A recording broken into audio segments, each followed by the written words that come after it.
সংকটপূর্ণ অবস্থানে দাঁড়িয়ে আছে। এইখানে সকলের ধৈর্য, বুদ্ধিমত্তা এবং সহনশীলতার প্রয়োজন। আমরা বারবার বলছিলাম এই সংকট জাতীয় সংকট, জাতীয় ঐক্য ছাড়া, জাতীয় সরকার ছাড়া এই সংকট মোকাবেলা সম্ভব নয়।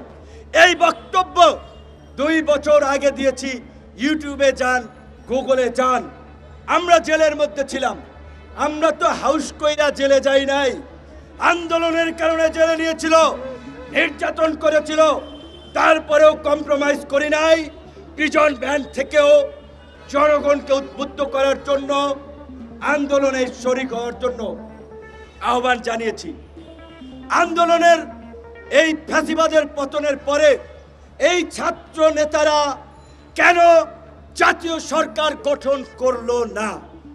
তারা কেন শুধুমাত্র 2 জনের প্রতিনিধি, পরবর্তীতে আরেকজন ঢুকিয়েছে, আর বিভিন্ন দূতাবাসের প্রেসক্রিপশনে এই এনজিও মার্কা সরকার গঠন করেছে?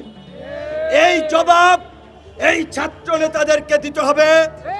যদিও তারা এখন আর ছাত্র নেতা নাই, তারা এখন জাতীয় রাজনৈতিক দল এনসিপির নেতা হয়ে গিয়েছেন, নাপা নাগরিক পার্টি।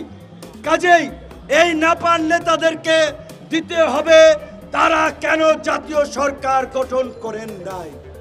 আর আপনারা যদি বিপ্লবের প্রকৃত চেতনা ধারণ করেন, সরকারের থেকে সুবিধাবান ভাওতাবাজি রাজনীতি না করে জনতার কাতারে এসে রাজপথ থেকে আপনারা আওয়ামী লীগ নিষিদ্ধের দাবিতে আন্দোলন করেন, আবার কাঁধে কাঁধ মিলিয়ে জুলাই গণ অভ্যুত্থানের মতো বাংলাদেশকে আওয়ামী মুক্ত করি।